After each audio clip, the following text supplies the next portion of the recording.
Inqatel il-moħħ wara l-attakki terroristiċi f'Pariġi il-ġimgħa li għaddiet. Dan waqt ir-rejds li għamlet il-Pulizija Franċiża l-erba' filgħodu fl-appartament fin-naħa ta' fuq ta' Pariġi. Ikkonferma dan il-prosekutur tal-Belt Kapitali Franċiża François Molin wara serje ta' testijiet li saru biex jiġu identifikati l-fdalijiet umani li kien fadal fl-appartament wara r-rejd. Il-katavru tiegħu instab qalb numru ta' balla li ntużaw waqt l-isparar u biċċiet tal-ħadid. Abdelhamid Aboud, Belġjan ta' 27 sena, kien identifikat mill-marki ta' swaba. Sa dan it-tant il-Prim Ministru Franċiż Manuel Valls wissa li Franza jista' jkun li taffaċċja attakki kimiċi u bioloġiċi minn gruppi terroristiċi. Huwa qal dan il-ħamis filgħodu fil-Parlament fejn il-membri parlamentari Franċiżi ivvutaw biex jiġi estiż l-istat ta' emerġenza tal-pajjiż. Il-Prim Ministru Franċiż sejjaħ lill-Ewropa biex tadotta miżuri taqsim ta' informazzjoni dwar passiġġieri bħala mod biex tkun protetta s-sigurtà kollettiva.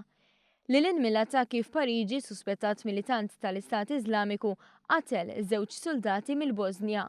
Dan fil-belt kapitali tal-pajjiż, Sarajevo.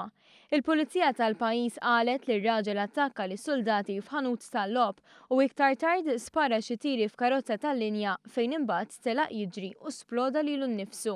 Il-Prim Ministru tal-Bosnja sejjaħ laqgħa emerġenza mal-kabinett wara dak li sejjaħ attakk fuq l-istat.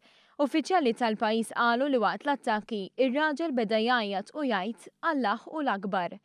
Intant il-ħamis filgħodu wkoll l-ISIS qalu li qatlu ż-żewġ ostaġġi ma taw l-ebda ħiel dwar meta jew fejn in-Norveġiż ta' 48 sena u ċ-Ċiniż ta' 50 sena ġew maqtula u ma kienu talburan minn Norveġja u miċ-Ċina biex jeħilsuhom. Il-Prim Ministru tan-Norveġja qalet li m'hemmx dubju minn din l-aħbar u deskrivieta bħala qatt barbaru. Il-President Ċiniż min-naħa tiegħu wkoll ikkundanna l-qtil u fisem iċ-Ċina ħalef li jiġġieled lill-militanti wara dan l-attakk.